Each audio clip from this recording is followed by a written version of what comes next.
Attorney Misty Maris will explain the prosecution. Former defense attorney for George Zimmerman, Mark OHara, will play defense. It's good to have you. Ooh, great goatee.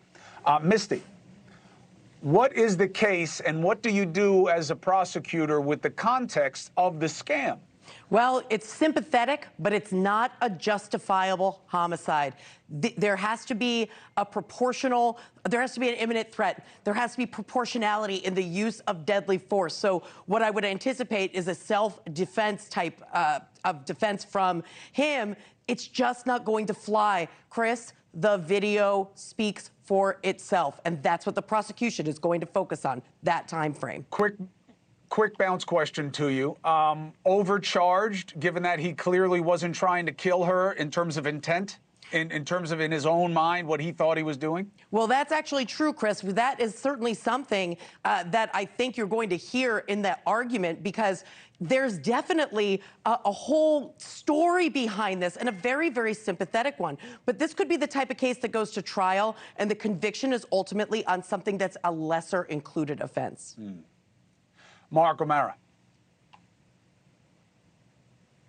The whole thing is just so sad, Chris. I mean, you said it to begin with. It is horrible that this guy, who's obviously taken advantage of because of his age and probably his cognitive decline, gets himself in a situation where he thinks in his own mind he's possibly fighting for his life because the scammer has sent the henchman to his house, comes to the house to take the money. Was it justified? Difficult to say that that was a justified shooting. Misty is right. It has to be an imminent fear of great bodily injury right there in your face. There wasn't. But this is going to be a defense of cognitive decline, the way that he was presented with the facts that he was acting under, and it's just sad all around. Yeah, if they don't get him as basically incompetent right away, he's going to wind up going down. But the tragedy of it is that the policy that this is backing up is the wrong policy. Obviously, what he did is wrong, and it has nothing to do, in my mind, with race or any of the stuff that's being suggested about it. I don't care what color he is. I don't care what color she is. It's wrong any way you look at it with any combination. But for this scam that we're doing nothing about and that is victimizing people all the time, this would have never happened. Misty, Mark, thank you both very much. We'll watch it, but it's hard to see where the justice is going to be in this.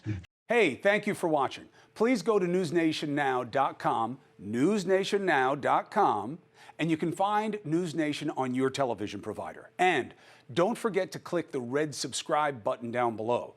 Then you will get more of News Nation's fact-driven coverage.